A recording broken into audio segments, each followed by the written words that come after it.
Oke, hari ini kita kedatangan satu laptop yang merupakan seri GS yang menjadi favorit gue dari MSI dari dulu, dari zaman TLM pertama kali dibangun ya. Gue sama si Aldo cuma berdua doang, dan kadang si Aldo yang harus nge-shoot, dan kali ini ada si David yang harus nge-shoot.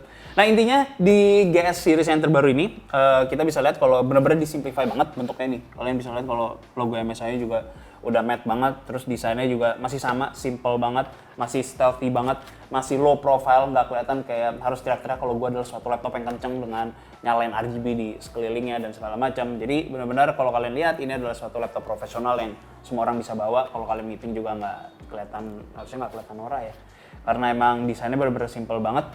Jadi ini menurut gue kelemahannya adalah cuma satu, ada di sini loh, ada fingerprint magnet untuk di laptopnya. Selebihnya sih gue nggak ada isu sama sekali untuk desain dan segala macam, masih benar-benar nyaman banget. Dan gue sebenarnya sih harapin kalau ada sedikit aja di sini untuk bagian I/O-nya, karena semuanya sekarang di samping, jadi masih sama dengan desain yang seperti dulu. Jadi di sini yang gue dapetin ini adalah GS66 Stealth. Jadi yang seperti kalian lihat sekarang juga emang bentuknya juga stealthy banget dan sesuai sama dengan semua line up-nya Stealth yang benar-benar kesannya itu benar-benar low profile, nggak ada kesan gamingnya sama sekali. Dengan kalian lihat juga bahkan MSI udah benar-benar men-simplify seluruh bentuknya. Kalian bisa lihat logonya juga udah matte finish doang, dengan semuanya ini smooth. Beda banget sama Stealth yang dulu gua pakai itu waktu masih lambangnya itu agak merah, lambang naganya.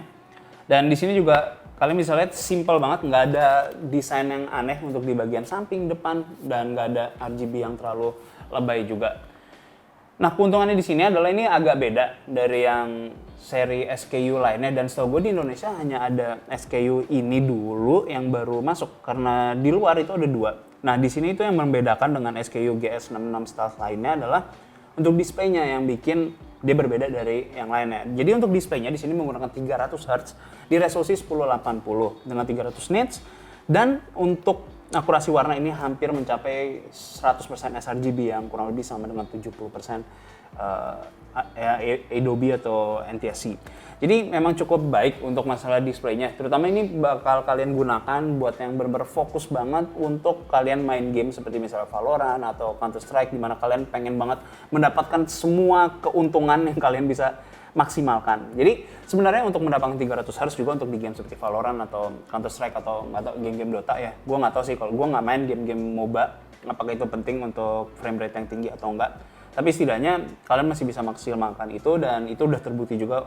Nvidia udah pernah bikin risetnya, ada Linus Tech Tips juga pernah ngasih lihat kalau banyak banget pro players yang ya mereka mendapatkan keuntungan dengan mendapatkan atau menggunakan refresh rate yang lebih tinggi. Nah di sini MSI sudah menyediakan itu kepada kalian. Nah jadi ini perbedaannya di situ. Buat kalian yang lebih fokus untuk main atau mendapatkan semua berapa kecil pun itu advantage yang kalian bisa dapatkan, kalian bisa gunakan di MSI laptop ini. Nah untuk seri SKU lainnya seperti di luar itu ada yang versi menggunakan 1440 dengan 144 Hz.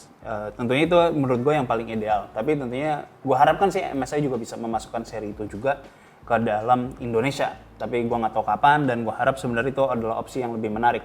Nah untuk balikin masalah performa yang ada di laptopnya. Jadi dengan 300 Hz tentunya akan memerlukan CPU dan GPU yang bagus di luar RAM ya. Nah di sini CPU-nya menggunakan i7 10870H yang tentunya ya kalian udah juga paham akan bisa kalian gunakan untuk streaming dengan Intel QuickSync-nya. Tapi sebenarnya juga kalian bisa gunakan RTX 3080 16GB laptop GPU yang ada di laptop MSI GS66 Stealth ini.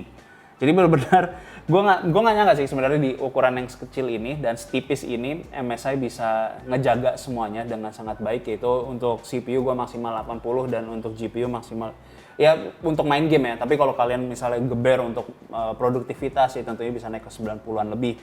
Tapi gue selama menggunakan ini gue nggak perlu sampai menyalakan performance mode-nya yang ada di laptopnya. Nah, itu nanti akan gue bahas lebih lanjut. Dan untuk RAM-nya juga kita udah mendapatkan 32GB RAM yang jalan di 3200 yang menurut gue udah benar-benar capable banget untuk kalian produktivitas maupun gaming. Bahkan untuk gaming untuk saat ini 32 itu cukup overkill. Nah untuk keyboardnya di sini juga salah satu yang gue benar suka dari MSI seri-seri mid-end ke high-end-nya adalah mereka selalu menyediakan keyboard dari SteelSeries, dan sampai sekarang juga kualitasnya masih konsisten, gue masih nyaman banget, gue masih suka dengan words per minute gue 86 sampai 90-an untuk ngetik santai. Itu masih nyaman banget. Dan buat kalian yang suka banget dengan RGB dan penting banget buat kalian untuk adanya RGB, SteelSeries tentunya seperti biasa juga udah menyiapkan untuk per key RGB. Jadi kalau kalian mau nyalain WASD-nya doang bisa, dan kalian bisa atur semuanya yang kalian mau warnanya dengan per key RGB yang ada di SteelSeries ini. Nah, gue lanjutin juga masalah yang tentunya mungkin jadi pertanyaan ya, kalau untuk laptop tipis ini menggunakan i7, menggunakan RTX 3080, itu kayak gimana performanya?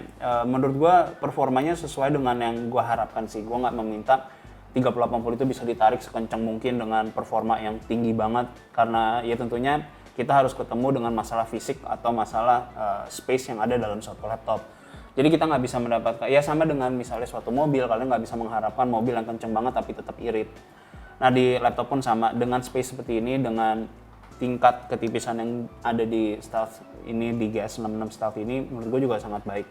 Nah, gue nggak pernah harus menaikkan ke extreme performance yang disediakan di MSI Dragon Center-nya ini. Jadi kalau misalnya gue ubah ke extreme performance, tentunya kalian mendapatkan suara fan yang cukup seperti ini.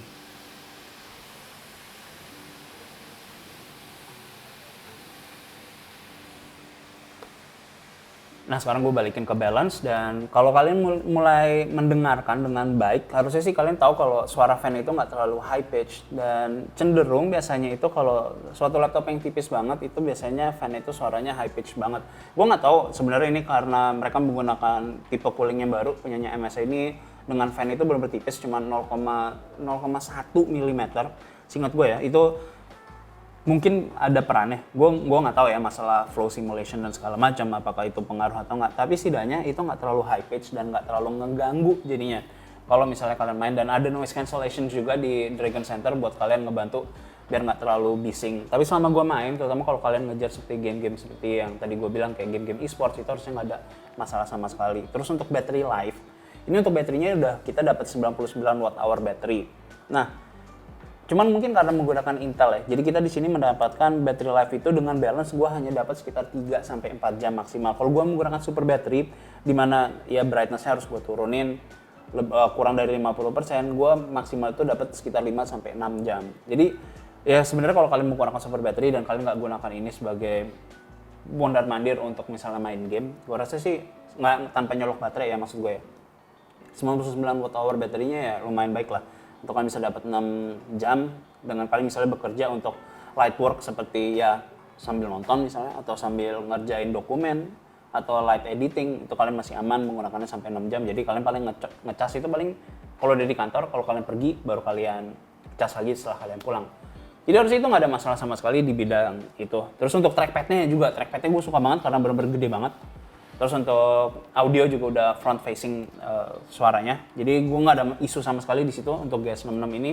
Dan lagi-lagi gue cuma bisa bilang kalau gue benar-benar suka banget sama desainnya, benar-benar minimalis dengan desain yang benar-benar simple. Dan ya gue sih emang dari dulu mungkin agak bias juga ya, terutama buat kalian yang mungkin nyari reviewnya nih orang kenapa suka banget. Ya emang karena gue dari dulu emang suka, dan namanya review itu nggak bisa menghilangkan suatu bias, karena ya memang ya gue mereview ada hal-hal tertentu yang emang gue suka dari produknya juga. Jadi sulit banget untuk gue bisa cari minus yang ada di laptop ini juga. Jadi sekarang kita langsung ngomongin masalah performanya di gaming. Nah sekarang kita ke performanya di gaming. Game pertama cuman ada DirectX 11 doang di sini karena cuman satu doang, dan kemungkinan besar juga kedepannya akan kita ganti DirectX 12 semua, dan ada satu game Vulkan.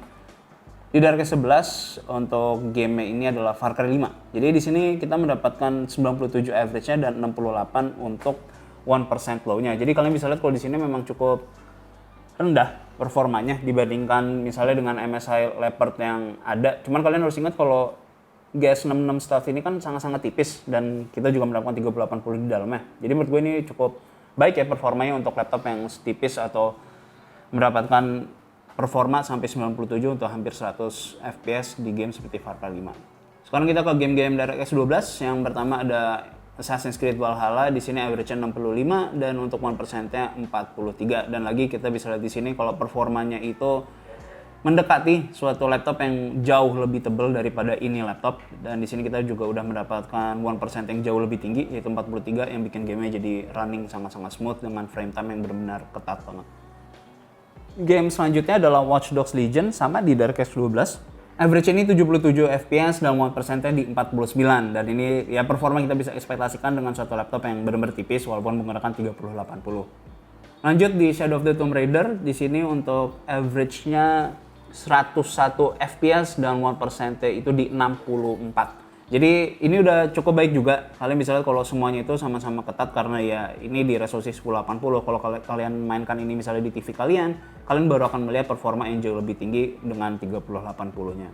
Terakhir di DirectX 12 adalah Metro Exodus. Di sini untuk average-nya 66 FPS dan 1%-nya di 34. Jadi di sini performanya udah bener-bener tinggi banget dan paling tinggi dibandingkan bahkan beberapa laptop yang bener-bener jauh lebih tebal daripada ini laptop, dan untuk 1%-nya juga sangat-sangat tinggi dan kalian udah bisa nikmatin tanpa main adanya FPS drop sama sekali di laptop ini. Dan game terakhir dengan Red Dead Redemption 2 di API Vulkan. Di sini average-nya 84 dan 1% itu di 62 FPS, dan lagi-lagi di sini performanya mirip dengan Metro di mana performanya sangat-sangat tinggi untuk laptop yang benar-benar tipis, dan kalian bisa bandingkan juga dengan banyak laptop lain, dan laptop tertinggi di sini adalah laptop yang paling tebal atau bisa dibilang cukup tebal dibandingkan dengan Stealth series-nya ini.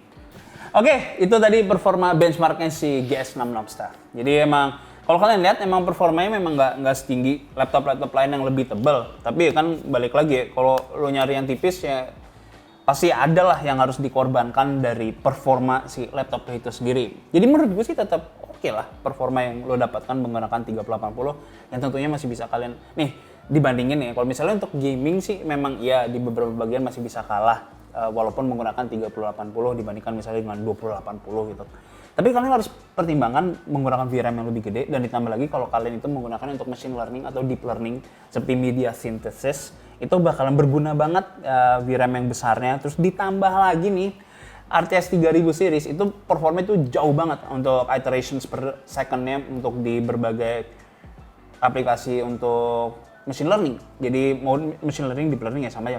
Pokoknya intinya untuk media synthesis terutamanya itu benar-benar berguna banget, apalagi untuk menggunakan AI. Itu akan berguna banget, dan performa yang didapatkan tentunya kalian bisa menggunakan batch yang lebih besar. Misalnya menggunakan 64 batch atau 14 batch. Gue rasa sih 64 itu bisa digunakan sama seperti dengan Nvidia Tesla punya ya. Itu batch-nya bisa sama dengan ukuran yang ada di laptop ini. Jadi kalian nggak perlu lagi yang namanya compiling satu-satu, dijadiin satu, terus di-relearn semuanya. Karena semuanya bisa kalian taruh, diambrekin, dan biarin mesin itu learning sendiri. Karena ya itu tadi VRAM yang besar, dan gue rasa sih harusnya kalian udah nggak menemukan masalah sama sekali di laptopnya karena udah support dengan ada resizable bar juga, terus ada Thunderbolt, jadi semuanya benar-benar aman banget. Dan menggunakan resizable bar memang untuk saat ini memang nggak banyak banget yang bisa kalian manfaatin, terutama untuk di beberapa game yang kalian bisa mainkan sekarang. Tapi tentunya ini adalah suatu teknologi yang masih benar-benar muda banget, dan di kedepannya mungkin akan lebih berguna dan akan membuat laptop ini jauh lebih viable di masa depan dan nggak terlalu ketinggalan jauh seperti misalnya seri 1060 yang GS66 gue waktu itu dulu pegang dan gue pakai cukup lama untuk daily drive gue. Tapi harusnya sih dengan resizable bar itu akan ngebantu cukup banyak, terutama dengan game-game banyak yang nanti juga akan di-porting dari PlayStation dan dari Xbox, itu akan berguna banget. Dan untuk masalah performance tentunya kalian masih bisa menambahkan dengan 200 MHz untuk di CPU dan GPU dengan mengorbankan suara. Jadi ya kalian dikasih best of both worlds dengan MSI itu memberikan kalian opsi. Kalau kalian mau performance lebih tinggi ya lo harus korbanin suara atau kebisingan. Kalau lo mau balance ya korbanin masalah performanya sedikit. Jadi ya lo bisa dapet dua-duanya itu sih. Kalau mau mendapatkan dua-duanya di satu produk ya nggak bisa. Lo ketemu masalah hukum fisika di situ. Jadi itu aja untuk seri GS ini dan untuk reviewnya. Dan kalau kalian emang ada yang tertarik atau mau membeli laptopnya, harusnya ntar kita juga ada di deskripsinya di bawah kalau kalian mau beli laptop yang serinya sama dengan yang gue review sekarang. So see you guys next time.